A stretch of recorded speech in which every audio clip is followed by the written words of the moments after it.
Hey Flick, how are you? He doesn't even find my voice. My script. We're just waiting for this tour to start.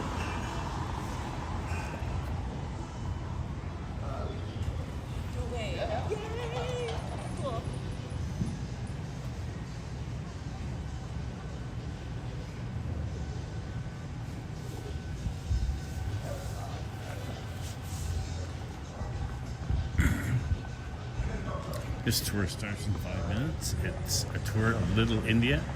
I'm not going to be talking much while this is happening out of respect to the person doing the walk.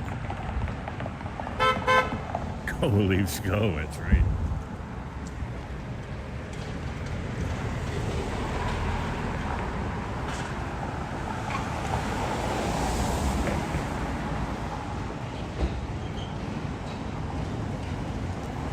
Hey, Derek, how are you? Happy Saturday morning. We're in front of Godspeed Brewery, 242 Coxwell.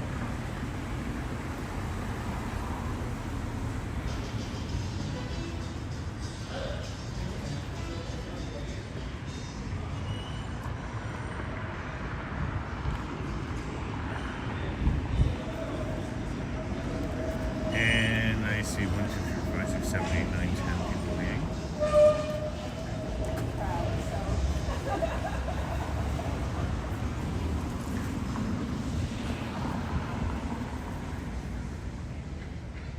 Buddy has a microphone to amplify his voice. Good idea.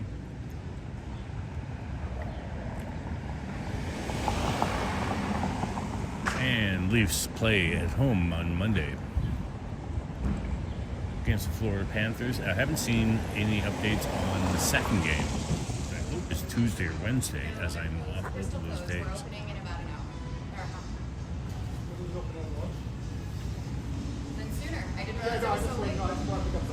Yeah, totally. We're just setting up. Hey, Robert Sprite, how are ya? This is part of Jane Jacobs' tours. Jane Jacobs was a prominent city councillor who wrote a number of books about planning communities in Toronto. And there are a bunch of walks both today and tomorrow in Toronto as part of the Jane Jacobs walks in Little India at Coxwell and Gerrard. Hey Sam, how are you? Waiting this tour to start. There are about 10 people waiting. I'm not going to talk much during this because if I talk, I can't listen. So that's the plan. Tour should start in just a few minutes.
Desi Cafe, home of an outstanding breakfast sandwich. Hey, Vasily, good morning. How are you? This is part of Jane Jacobs' walk. There are a number of them today and tomorrow. Look at Jane Jacobs' walks. They're back. They happen every year. This one happens to be Little India, where I live. Pardon me.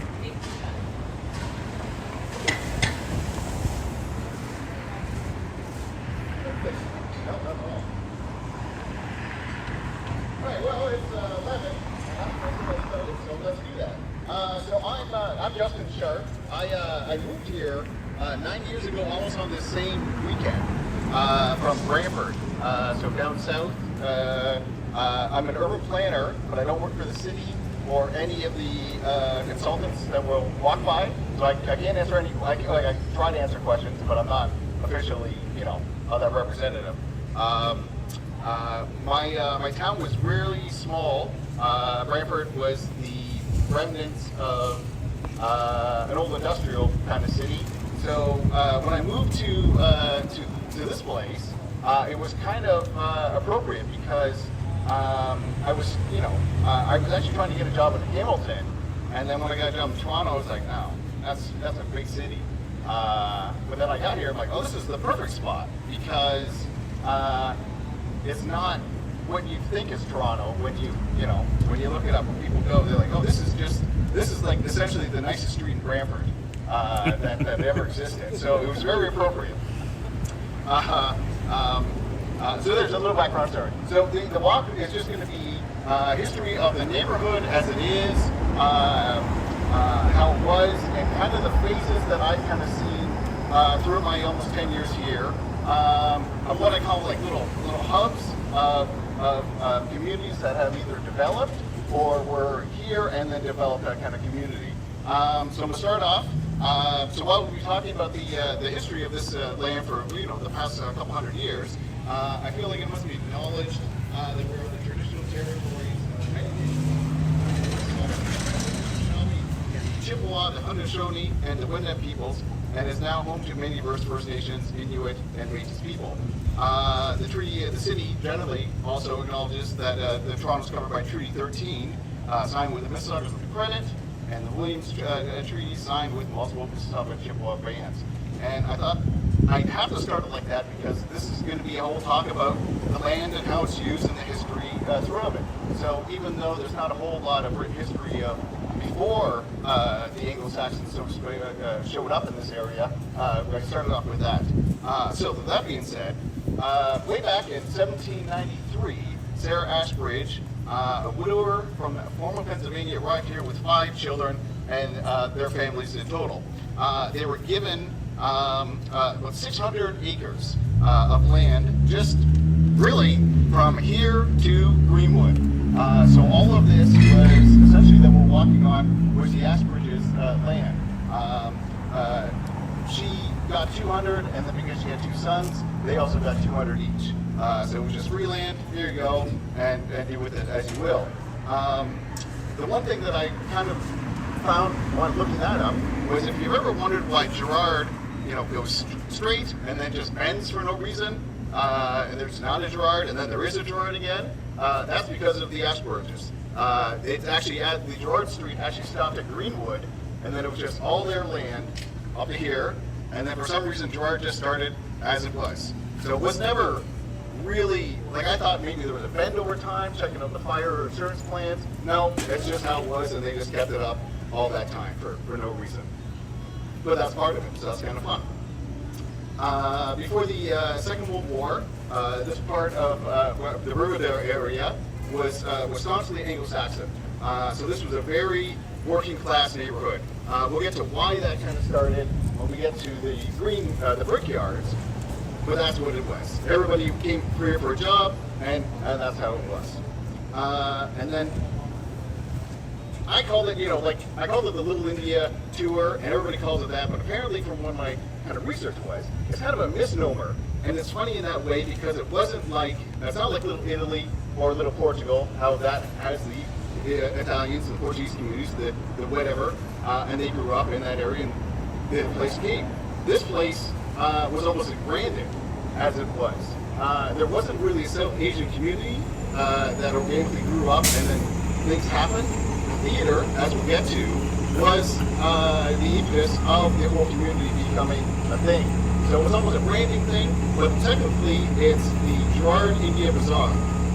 So there we are. I think that's too long of a title. We just call it the Bazaar.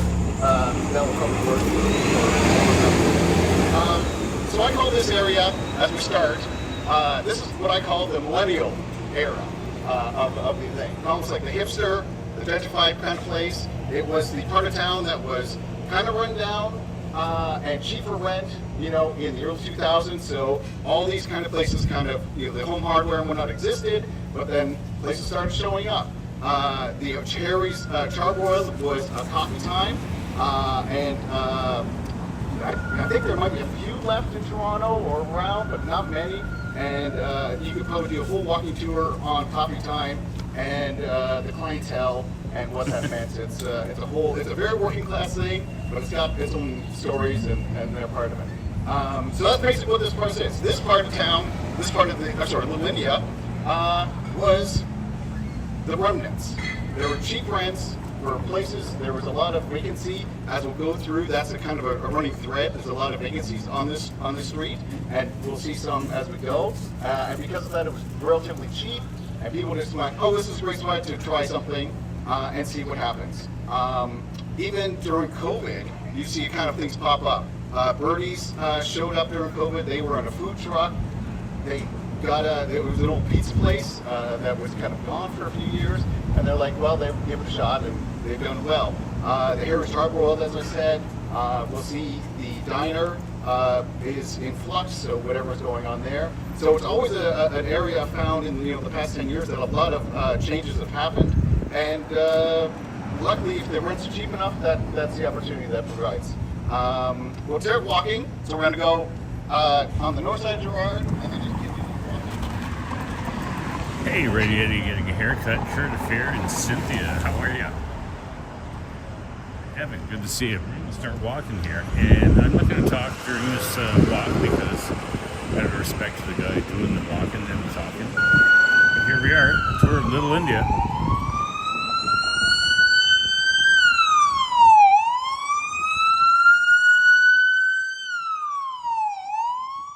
Hey, Madonna, how are ya?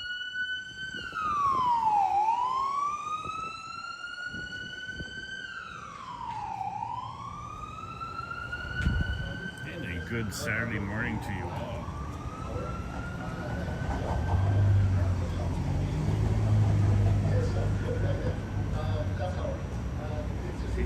Everyone's looking for a door dingus. Mike, how are you? Well, there's about 20 people in this one. And Vasily just making a thumbnail. I guess I suggest Vasily is cool dog soon.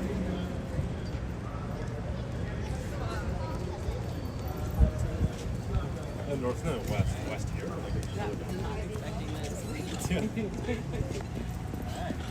I can see that. No. Oh, the seven's not right now.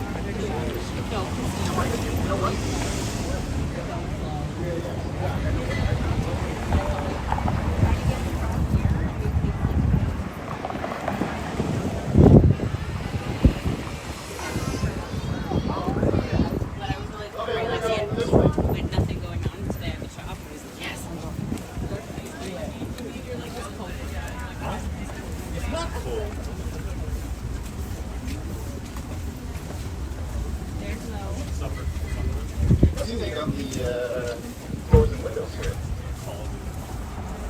Busy them up. Yeah. I saw the pictures at the art gallery. They were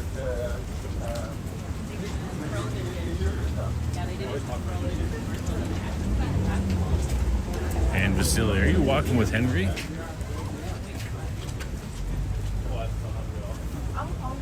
Oh, I think we're going to have a walking tour collision here. I'm not saying.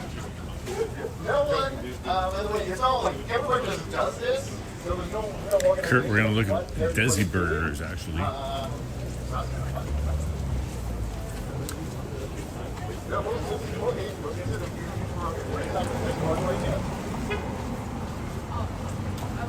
it looks like we're running into another Jane Jacobs walk here.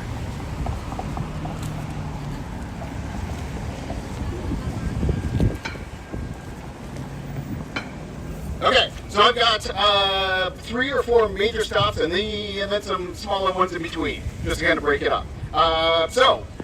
Not to interrupt the other two who are doing their thing, that's the Glen Road's church.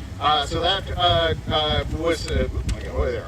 So in 1906, the area was kind of really booming and growing, and the church as a whole wanted a mission to the area, so they started one. They initially meant in tents around here, but then moved to a small building, and then the church was laid in 1926. The one thing of common that I found throughout all my research was, like, in the 1920s, all the big buildings were built. The theater, as we'll go to, was the 20s, the church, and a lot of other things. So this area was really, really booming as a place in the 1920s.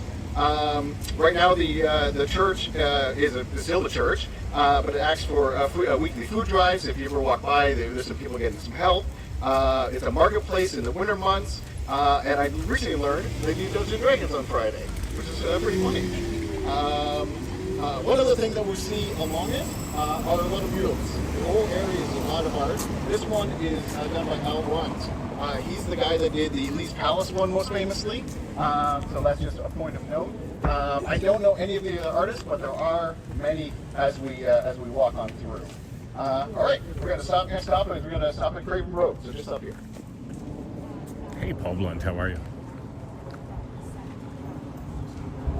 Yes. That has now been donated back to the city as like a heritage site, but from Danforth.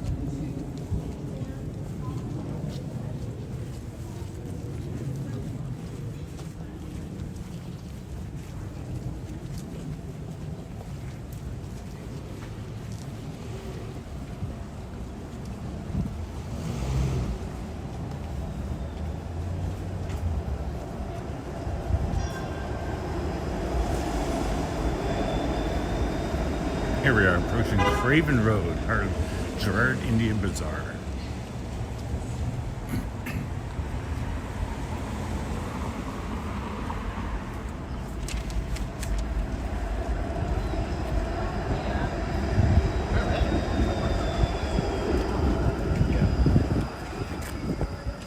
Alrighty. Okay, so this is Craraven Road. It was originally known as Erie Terrace, and the road provided access to tiny backyard dwellings built around the 1900s, kind of connected to Ashdale Avenue. The interesting thing about this road was that the Ashdale properties were incredibly long. Just a weird geometry thing when they did the subdivision or when they planned it out. The length of the properties were about 42 meters, which is about 140 feet. Traditionally, like 100 feet maybe is a really nice kind of single attached property length. So 140 was just kind of obscene at that time. What happened was the homeowners didn't really know what to do with the extra land because they're like, oh, so much of it. So they just kind of subdivided their own parts and then building small homes on the rear of the property. This worked well until there was some friction between who actually owned it and rented it and what kind of things were built on there, and the city just kind of got fed up and expropriated all of it and then built up a fence and went, that's it, we're just going to take care of that.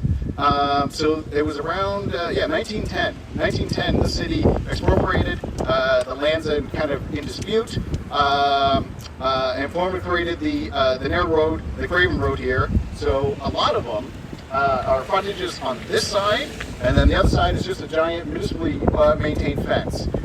So from Queen up to the railway lines, it's a wood fence that is owned and operated by the city, and that way people put a lot of art on it. There's random stuff. There's an interesting little pocket of COVID memories and things like that. So even the street itself was kind of just like a journey through the mental state of the people that lived around it at that time. So it's pretty wild.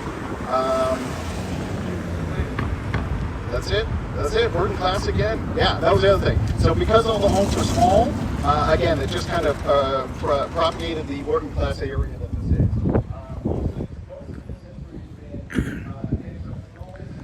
Oh, look, how are you, Dixon Sire? Good to see you. Yeah, Evan, this is a free tour. One of a dozen different Jane Jacobs tours that are happening both today and tomorrow. Okay, cool. All right, we're going to stop next time just to walk away at the theater. Oh, hello, John.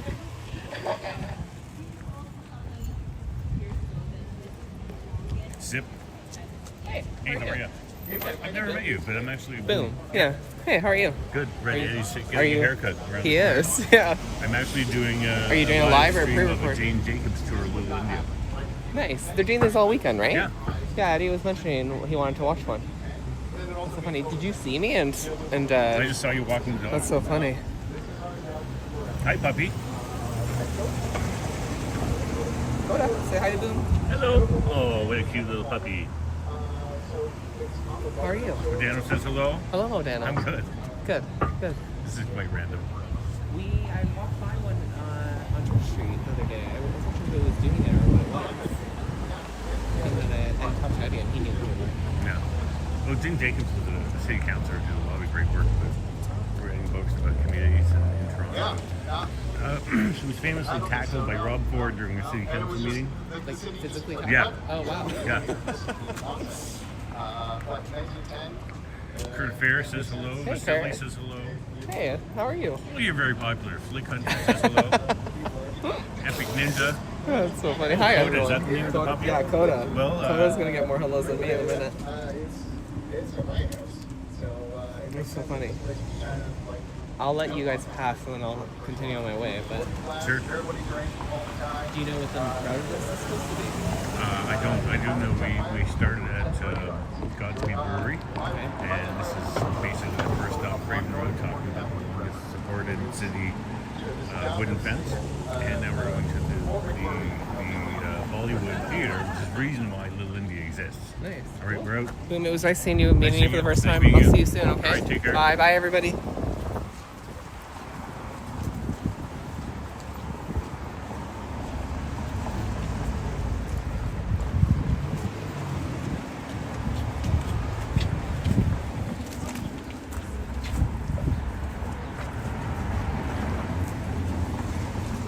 This place was the best for just local produce and whatever. And they closed down after 40 years because the kids didn't want to run it anymore. So that's another trend of this area. Yeah, it is. Yeah, it was good. For those who didn't want to give money to blah blahs. Exactly. Yeah.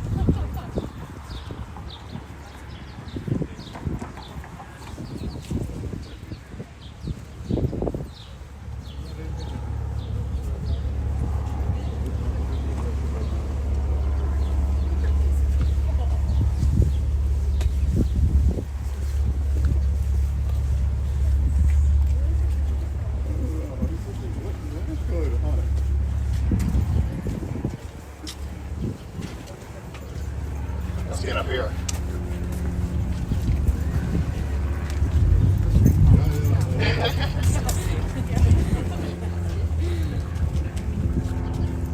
All right, so this was the impetus of me thinking of this kind of tour.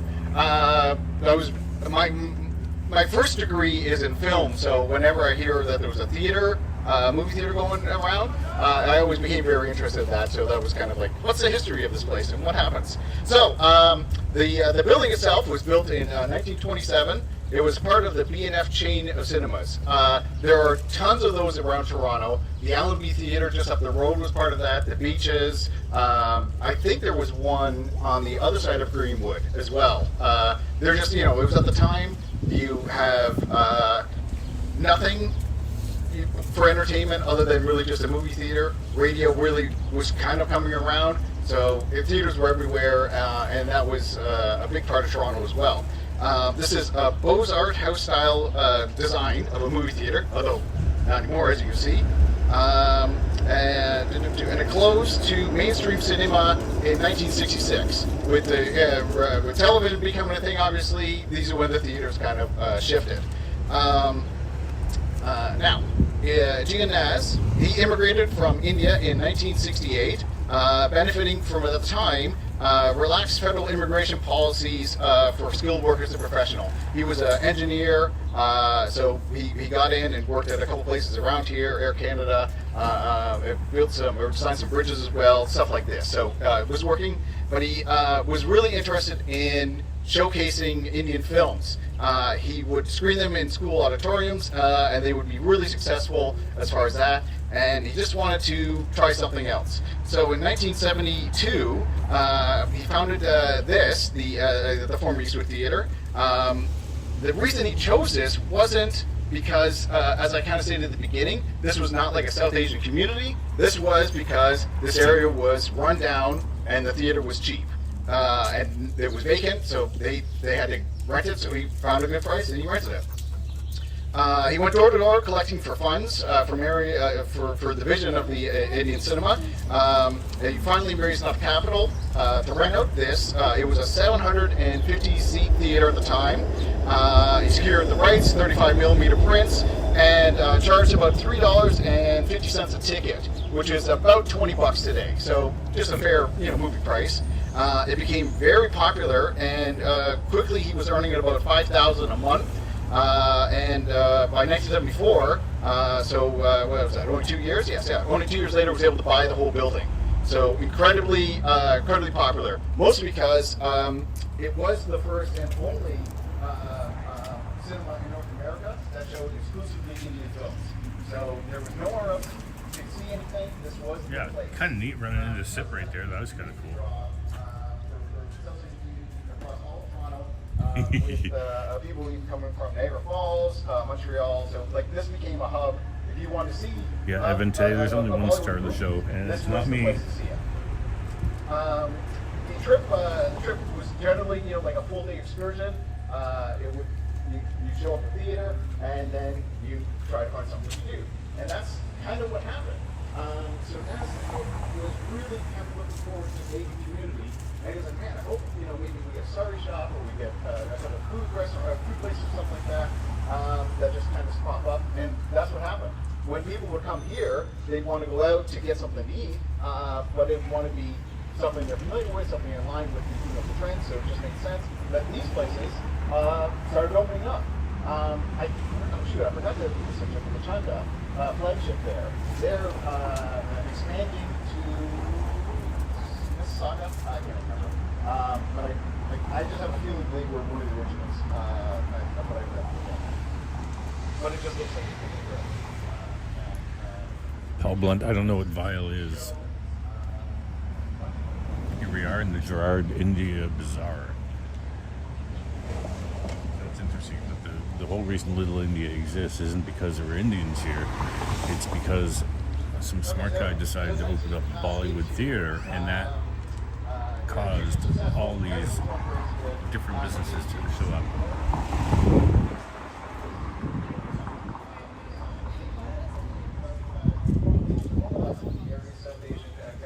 And supporting things like street lights, festivals, and even some parking. I don't know what they did with the parking. I'm assuming a parking lot. I don't know. There's lots on the street, so I'm not sure what they did there. But it's the style of the time. So this is what happens. There was a lot of really awesome stories of, like the movies themselves being an event that you bring to a family. Everybody's running around, very animated. They have the snack bar that would be a South Asian flair, not just popcorn and things like that. So the theaters itself, yes, it was a whole day event, but then the experience wasn't just sitting and watching, it was an interactive, which is kind of the same as it is now. I wasn't able to see it, but in the theater at least. But apparently the showings for RRR, you can see it on Netflix. The showings for the theaters were insane. Minecraft thing going on. This is not new. This is just a thing that some theaters and showings do, where it's confetti and fireworks and a whole bunch of stuff going on. So I'm like, I really want to see something like that. Minecraft reference, is that when we start shouting chicken jockey? During the mid-'80s, unfortunately, the popularity of VHS tapes and the also rise of multiplexes kind of really diminished the theater. With a theater having 20 screens, you can obviously just throw in a Bollywood movie, and this place became not as unique. So the Nas family closed the theater and then sold the building in 1985, which really kind of surprised me when I read, because I thought it extended further, but I think it just shows Let me carry the you. impact that this theater had, and the draw to the community was so immense that the area was able to kind of flourish even after the closing. There was an attempt to revive the cinema, but that failed shortly afterwards. And then in the early 1990s, it was converted into the India Center, which was a mini mall, kind of department store style thing.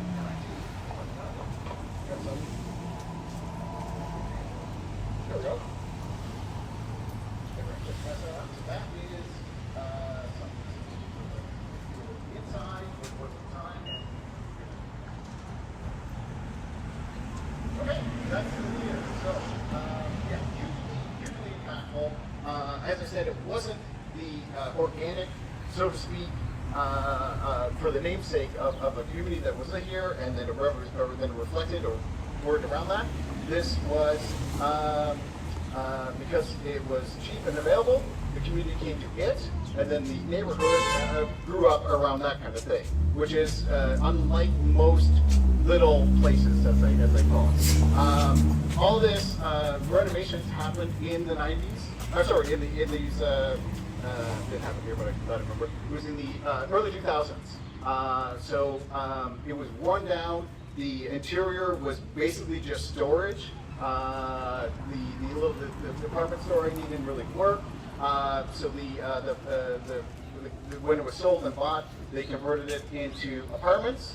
And the mixed-use thing, taking most of the facade away, really renovating the inside because it was really run down. And now it's the mixed-use residential building as it is. No longer the theater, but its impact has already been laid, so it really didn't have to function as that. It would be awesome to have a theater around here, but that's the only thing you can have a theater everywhere. So there we go. Okay, we're gonna keep on walking. What did you say the name It was. Yes.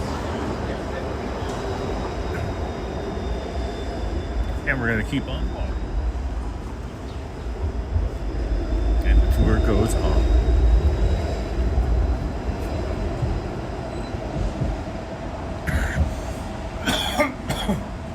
Pardon me.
I don't know the process of that, but it's supposed to be a 7-story. Really impressive.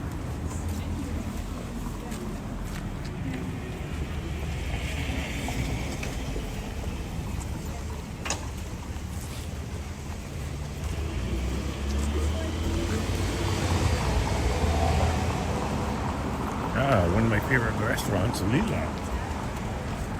Marlene and I came here for dinner once.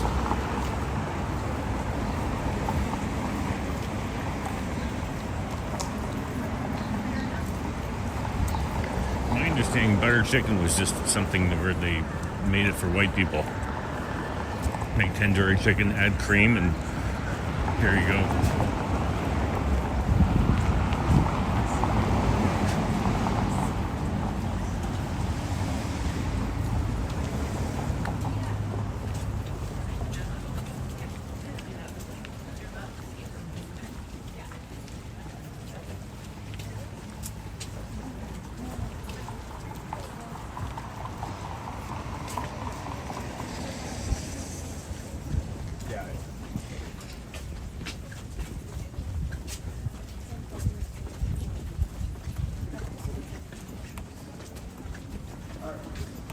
Stop here for a second.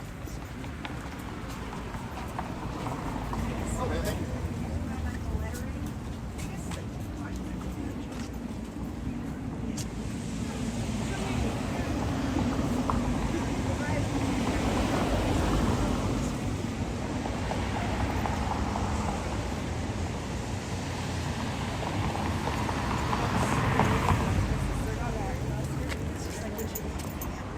So this is, I was thinking of this, they need to get a shout out when I was writing this up.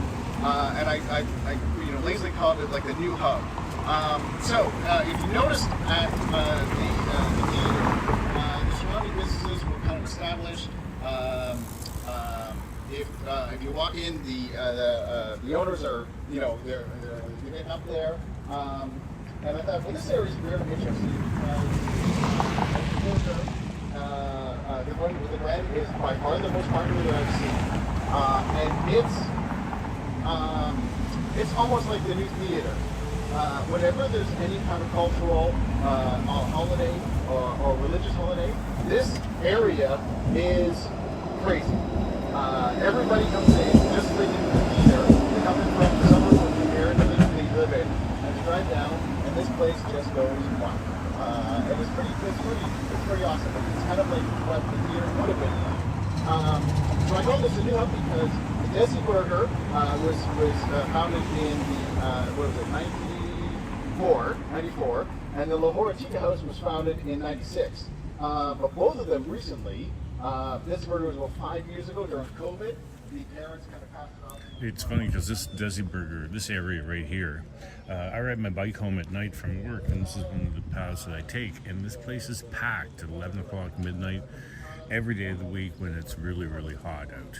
Like June, July, August, this street is packed at night.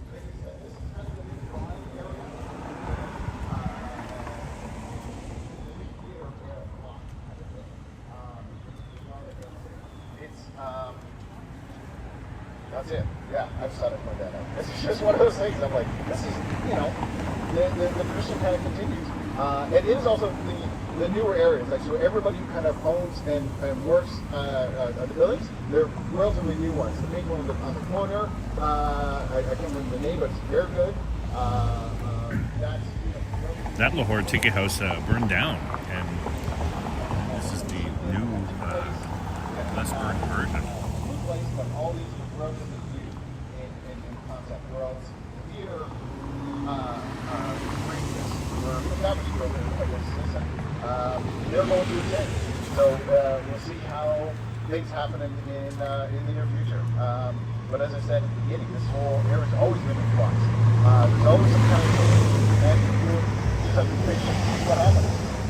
Okay, then we'll hit our last stop there in the Greenwood Park. So we're just going to go to Greenwood and then head south to where the bus.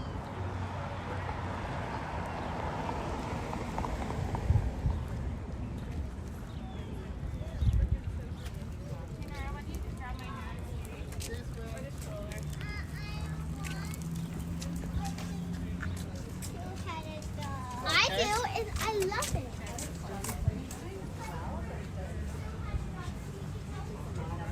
Yeah. I wish it was easier for you, but That Allenby Theatre, when I was a teenager, was called The Roxy. The Roxy? And you'd go watch The Song Remains the Same and buy hash. Oh, really? Yeah, it was an absolute drug den. Yeah, that was the 70s. Yeah. Yeah.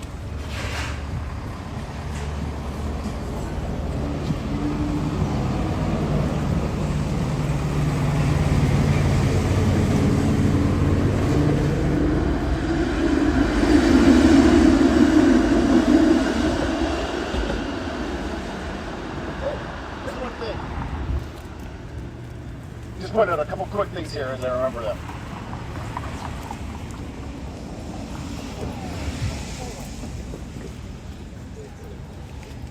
Was that the Roxy?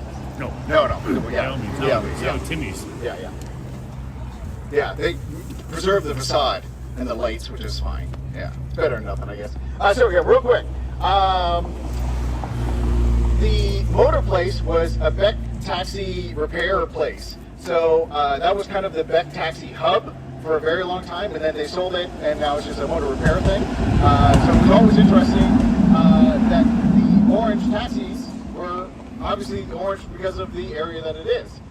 It was just on brand. They just made sense, and because they had the land, that's how it was. The tavern here, the Ooster Arms, I've never seen it looking other than this. I've seen a couple photos, and it was interesting and nice. There wasn't a whole lot of history that I could drive up, but interesting nonetheless. And then this, the new Stack Townhouse block thing, that was a coffee time drive-thru. So that was, again, I got here 9 years ago. I think it was almost like 10 or 12 that was a thing. It was very popular, but my landlord says that it was rough. So that was the thing. That's the coffee time story. He said even, my landlord was, he's been here 20, 30 years, something like that. And he said even in the early 2010s, that this area was still pretty rough. So like, it changed a lot. Happy Saturday morning, Brad Palmer. How are you? Since I've been here. We're on a Jane Jacobs tour of Little India. Jane Jacobs was a Toronto City Councillor who was very popular, wrote many books about city planning, and was famously tackled by Rob Ford during a city council meeting.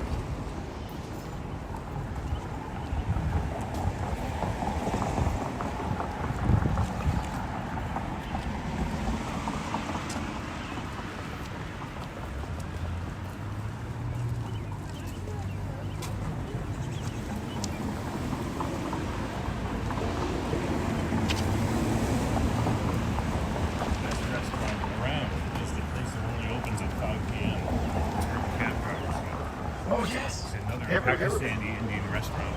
It's so popular. Yeah, it's delicious. Super cheap. I don't know why I never been to it. It's just one of those things. Very good. It's open till 5 a.m., but Yeah. it opens at 5 p.m. The Desi Burger, that's open till 4, which I thought was This fun. area is packed in the summer. It's like packed. Oh yeah, Like yeah, at it's great. 11 o'clock, midnight. Yeah.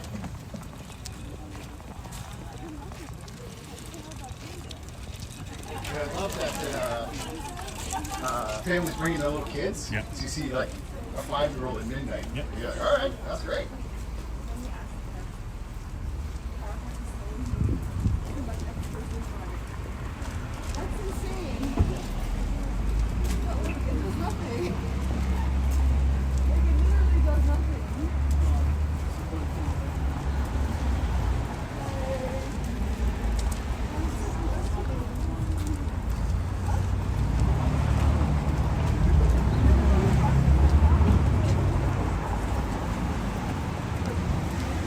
Yeah, there it is.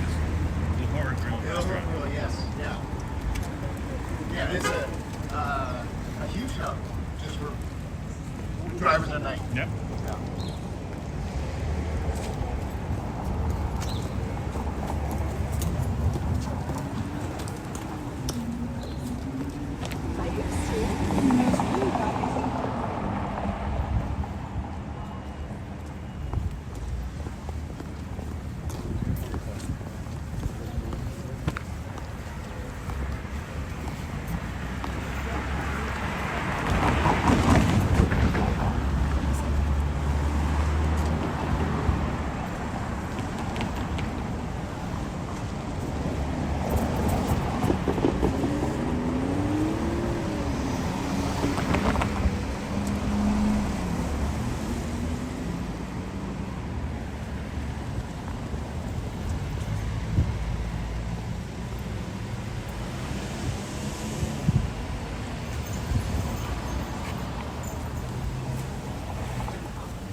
from that tour. I bet they went on later, but this is the one.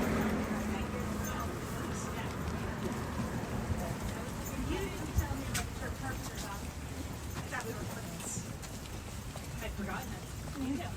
I met when you first started. I feel like I would have remembered it. It's such a striking phrase.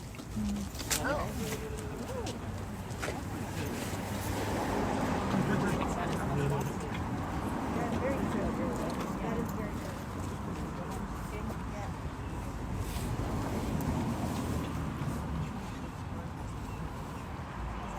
The Strickland Choice Meats is kind of funny. That's I was going there when I first moved here. The two brothers, two old guys that were running it, and very friendly, really good. We just wanted to have a butcher so close by. And then the one guy got sick, and unfortunately, that I don't know if it was during COVID or whatnot. It became a vegan restaurant, and I just thought it was a funny shift, but that didn't last. And now it's going to be a burger place. And I'm like, back to healing. Nature healed on that one, I guess, so to speak.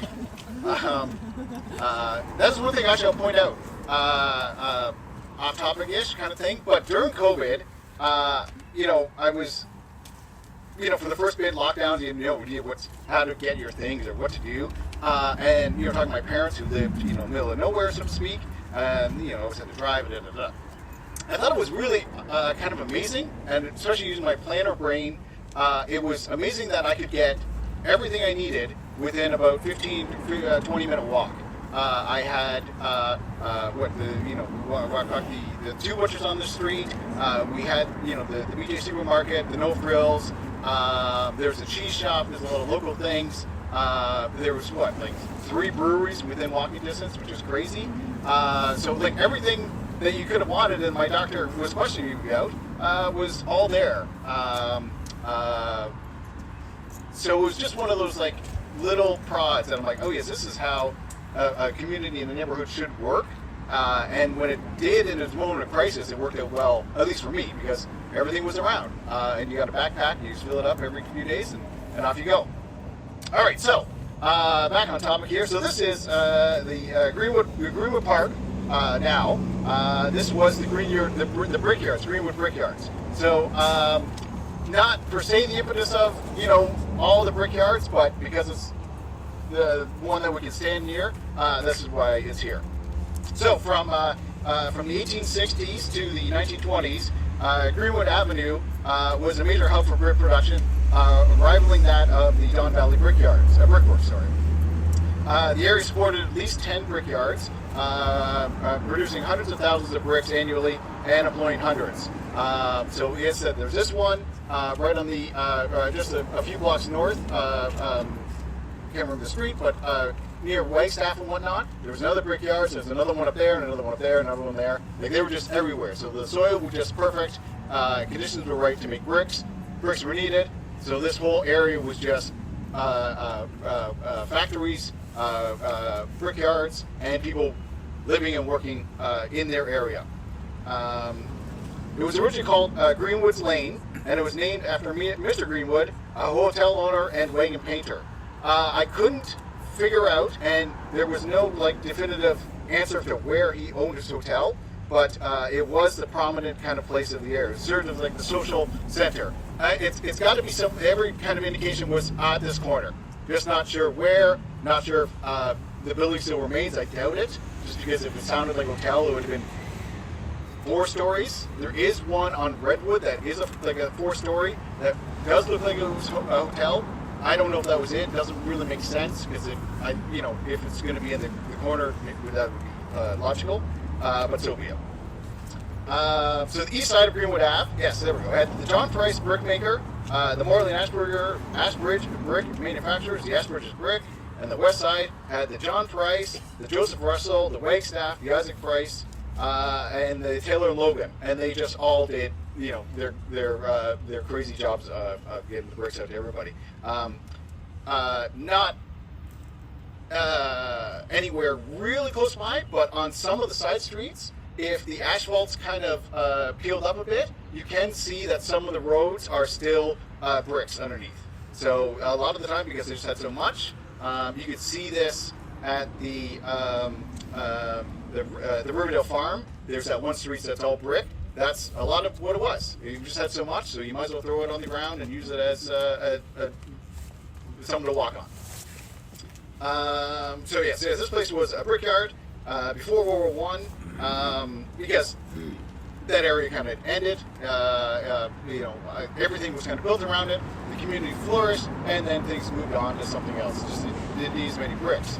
So before World War I, this area became a motor dome with car races drawing around 2,000 spectators. So because it was already kind of like this. We just passed my favorite restaurant. I actually went there with Henry on one of his live streams. Lor Pakistani Indian restaurant. It only opens at 5 p.m. and closes at 5 a.m. And that's where the cab drivers eat. And you know you're eating good food when that's where the cabbies are. A lot of stories about drinking, and who knows what else is going on around here. But that's just how it was. I'm sure that's why the church really wanted to get in the early 90s. We got to get in there. Something's going on. When was that? That was, I said, before World War I. So I'm not sure the exact date, but yeah. Probably just had so much money, and that's how you gotta spend it on something. Obviously, this later transformed into what it is now. Right now, we're getting a lot of. During the winter, there's the skating, there's the infinity thing, there's the hockey rink. During the summer, it's all. You get the toboggan slides. During the summer, we've got the ball pits, the ballparks.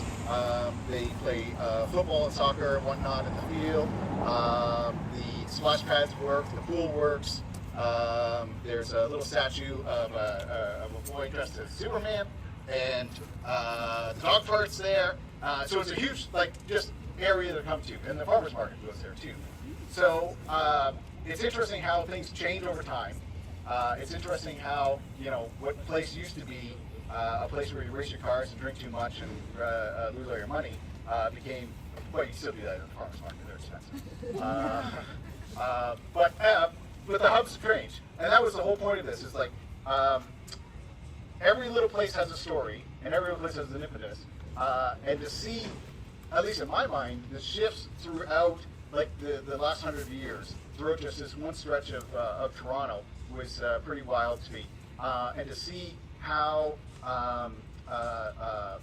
the old goes with the new brings up something different. It's none of it's planned. It was always an organic kind of thing. As a theater started, his idea was I'm not moving here because there's a lot of South Asian community members. It's I came here because it's cheap, and the South Asian community came to me. There were some pushback against on that, of course, because racism exists, but they dealt with that just normally by continue on existing and doing their thing, and now it is as it is. I don't know where the future of the bazaar, as I just called it, is going to go because of that. Because it changes, we don't know what the next trend is going to be. We have no idea what the Southern guy's doing and how it could affect us. But I love that I was able to move here, about 10 years ago, and experience my own struggles and how I dealt with it for the COVID stuff or whatever, but also experiences how a neighborhood can flourish and change over time. And it just does that by, existing. And that's it. That's my talk. All right, so thank you, everybody. Thank you very much for showing up. And there's a lot more James Walks going on today and tomorrow. It was the biggest of all time. They have 150 in total. We bumped into one, which I've never literally done on any James Walk before. That was hilarious. So if you are free for the weekend, take a walk and learn something. There you are. Thank you again. Thank you very much. Thank you.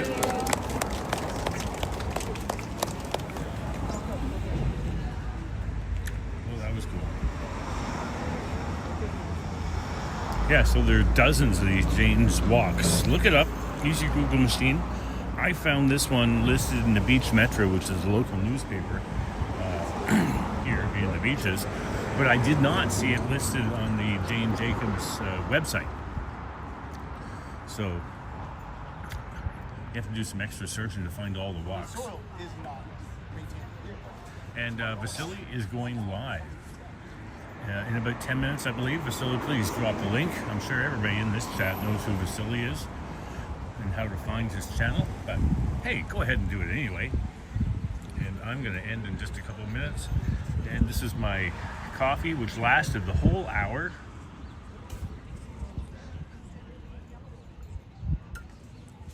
And which is now done. And I thank you for hanging out with me during this Jane Jacobs tour of Little India. And I will see you in the ether.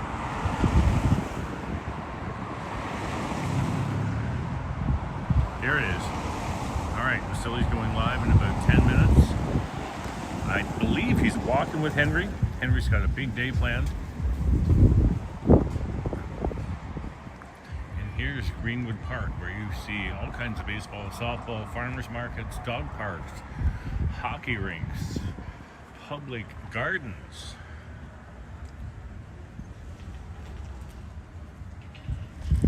And thanks for coming out. I'll see you in the ether.